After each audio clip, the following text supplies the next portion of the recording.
I don't know if you saw his interview with ANI yesterday.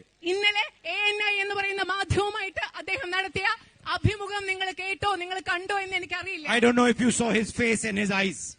നിങ്ങള് നരേന്ദ്രമോദിയുടെ മുഖവും അദ്ദേഹത്തിന്റെ കണ്ണുകളും നിങ്ങൾ ശ്രദ്ധിച്ചോ എന്നും എനിക്കറിയില്ല. He was trying to defend the biggest corruption scandal on the planet. Narendra Modi ഇന്നലെ എന്താണ് ചെയ്തതെന്ന് അറിയാമോ? അദ്ദേഹം ഈ ഭൂമിയിലെ ഏറ്റവും വലിയ അഴിമതിയെ സംരക്ഷിക്കാൻ ശ്രമിക്കുക, അതിനെ പ്രതിരോധിക്കാൻ ശ്രമിക്കുകയായിരുന്നു അദ്ദേഹം ഇന്നലെ ചെയ്തത്. Electoral bond scheme through which BJP has got thousands of crores of rupees by extorting them from India's businessmen. ഇന്നലെ അദ്ദേഹം സംരക്ഷിക്കാൻ ശ്രമിച്ചത് ഇലക്ട്രൽ ബോണ്ട്, തെരഞ്ഞെടുപ്പ് കടപ്പത്ര പദ്ധതിയെ അദ്ദേഹം പ്രതിരോധിക്കാൻ ശ്രമിക്കുകയാണ്. ആ പദ്ധതിയിലൂടെ രാജ്യത്തെ ബിസിനസ്സുകാരിൽ നിന്നും കൊള്ളയടിച്ച് പിടിച്ചു പറിച്ച് BJP കോടിക്കണക്കിന് പൈസ നേടിയ അഴിമതി പദ്ധതിയാണ് അദ്ദേഹം ഇന്നലെ സംരക്ഷിക്കാൻ ശ്രമിച്ചത്. If you look at the dates when the money was given, you will find that the CBI is deployed against a businessman, and a few days later, a few weeks later, he pays the BJP. കുറിച്ച് ചിന്തിച്ചാൽ നിങ്ങൾക്ക് മനസ്സിലാക്കാൻ സാധിക്കും, പൈസ നൽകുന്നതിന് കുറച്ചു മുമ്പ് ആദ്യത്തെ കുറെ ദിവസങ്ങൾക്ക് അവർക്കെതിരെ CBI അയക്കും. CBI അയച്ച ശേഷം കുറച്ച് ദിവസങ്ങൾക്ക് ശേഷം ഈ ബിസിനസ്സുകാർ BJPക്ക് പൈസ നൽകും. ഇതാണ് ആ പദ്ധതിയിൽ സംഭവിച്ചത്. Another businessman given a road contract of thousands of crores, and immediately after getting the road contract, he pays the BJP in electoral bonds. മറ്റൊരു വ്യവസായിക്ക് ആയിരക്കണക്കിന് കോടി രൂപ വിലയുള്ള കരാറ്, ഒരു റോഡ് കോൺട്രാക്ട് കരാർ അനുമതി നൽകി. അത് കിട്ടിയതിനു ശേഷം ഏതാനും ദിവസങ്ങൾക്ക് ശേഷം BJPക്ക് കോടിക്കണക്കിന് പൈസയാണ് ഇലക്ട്രൽ ബോണ്ടിലൂടെ ആ വ്യവസായി നൽകിയത്. You know, sometimes in small towns, in the streets, there are people who extort money.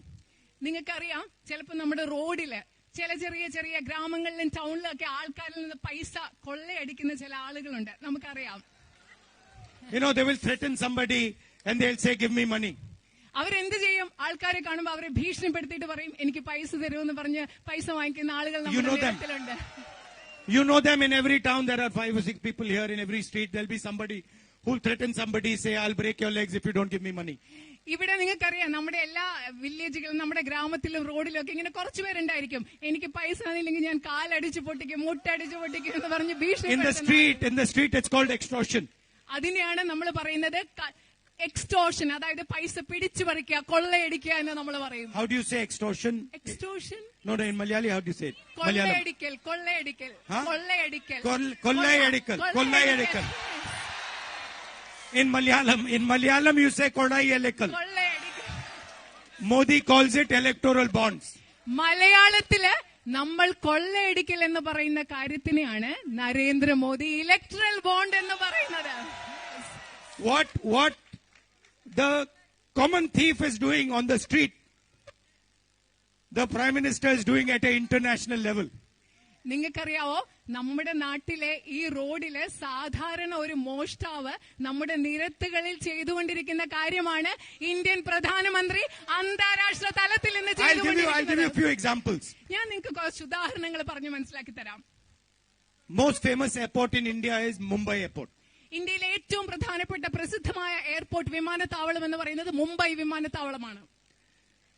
The owner of the Mumbai airport got a CBI inquiry. Suddenly he got a CBI inquiry. Mumbai എയർപോർട്ടിന്റെ വിമാനത്താവളത്തിന്റെ ഉടമസ്ഥന് പെട്ടെന്നൊരു CBI അന്വേഷണം വന്നു. After a few days of the CBI inquiry, they obviously interrogated him, threatened him a little bit. കുറച്ചു ശേഷം CBI അന്വേഷണം വന്ന് കുറച്ച് സമയത്തിന് ശേഷം അവർ കുറെ അദ്ദേഹത്തെ ചോദ്യം ചോദിച്ചു, അദ്ദേഹത്തെ കുറച്ച് ഭയപ്പെടുത്തി. Within a month or two he had sold the Mumbai airport to Adani. നിങ്ങൾക്കറിയാവോ, ഈ CBI അന്വേഷണത്തിനും ചോദ്യം ചെയ്യലിനും ഭയപ്പെടുത്തലിനും ഒക്കെ ഏതാനും ദിവസങ്ങൾക്ക് മാസങ്ങൾക്ക് ശേഷം അദ്ദേഹം ആ എയർപോർട്ട് അദാനിക്ക് കൊടുത്തു. Mumbai airport. This is how Adani got Mumbai airport. നിങ്ങൾക്കറിയാവോ, ഇങ്ങനെയാണ് അദാനിക്ക് മുംബൈ വിമാനത്താവളം കിട്ടിയത്. വിമാനത്താവളം അദാനിയുടെ സ്വന്തമായത് ഇങ്ങനെയാണ്. So, you know, on the street sometimes somebody will go and threaten somebody and say, you know, I'll break your legs if you don't give me money. നേരത്തെ പറഞ്ഞ പോലെ നമുക്കറിയാം, നമ്മുടെ നിരത്തുകളിൽ ഒരാള് 5-6 പേര് ഒരാളെ ചെന്ന് പറയാം, എനിക്ക് പൈസ തന്നെങ്കിൽ ഞാൻ മുട്ട് തല്ലി ഓടിക്കും എന്ന് പറയുന്ന ആളുകളുണ്ട്.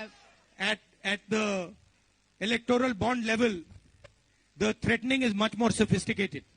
നിങ്ങൾക്കറിയാവോ, ഈ ഭീഷണിപ്പെടുത്തൽ വളരെ പരിഷ്കരിച്ചിട്ടാണ് ഈ ഭീഷണിപ്പെടുത്തൽ ഇലക്ട്രൽ ബോണ്ടിന്റെ കാര്യം വരുമ്പോ നമ്മുടെ പ്രധാനമന്ത്രിയും അവരും ചെയ്തുകൊണ്ടിരിക്കുന്നത്. ED people will come, CBI people will come, income tax people will come, then they'll threaten the businessman, they'll interrogate him, and then at the end of the interrogation they will say, look, why don't you just give this to Adani? നമ്മളിപ്പോ നിരത്തിലെ ആളുകൾ എങ്ങനെയാ പേടിപ്പിക്കുന്നത്? നിങ്ങളുടെ കാല് തല്ലി ഒടിക്കുമെന്നാണ് പേടിപ്പിക്കുന്നത്. പക്ഷെ എങ്ങനെയാണ് electoral bond വരുമ്പോ ഇവർ പേടിപ്പിക്കുന്നത്? നിങ്ങളുടെ അടുത്ത് CBI വരും, ഇലക്ട്രൽ എൻഫോഴ്സ്മെന്റ് ഡയറക്ടറേറ്റ് വരും, അതുപോലെ എൻക്വയറി വരും, ഇൻകം ടാക്സ് വരും. എന്ത് ചെയ്യാം? ഇതിനെ ഒന്നും പേടിക്കേണ്ട ആവശ്യമില്ല. ഇതിന് പകരം ഇതെല്ലാം അങ്ങ് അദാനിക്ക് കൊടുത്തേക്കാം. See, the big businessman, he's not like us. He requires a big house, fancy car. He cannot be uncomfortable for even 5 minutes. ഈ വലിയ വ്യവസായികൾ എന്നൊന്ന് പറയുമ്പോൾ അവർ നമ്മളെ പോലെയല്ല. അവർക്ക് വലിയ വീട് വേണം, ആഡംബര കാറുകൾ വേണം. ഒരു 5 മിനിറ്റ് പോലും അസ്വസ്ഥമായിട്ട് ജീവിക്കാനോ ഇരിക്കാനോ ഒന്നും അവരെ കൊണ്ട് പറ്റില്ല. So moment little pressure comes on him, he gives everything and runs away. അതെന്താ പറ്റുന്നത്? ഈ വ്യവസായികൾക്ക് ഒരു ചെറിയ സമ്മർദ്ദം വരുമ്പോ എന്ത് ചെയ്യും? പേടിച്ചുള്ളതെല്ലാം കൊടുത്തിട്ട് അവർ രക്ഷപ്പെടാൻ നോക്കും. So that is how the electoral bond scheme is the biggest extortion scheme in the world. അങ്ങനെയാണ് ഈ രാജ്യത്തെ ഇലക്ട്രൽ ബോണ്ട് പദ്ധതി എന്ന് പറയുന്നത് രാജ്യത്തെ ഏറ്റവും വലിയ കൊള്ളയടിക്കൽ പദ്ധതിയായിട്ട് മാറുന്നത്. But you see, my media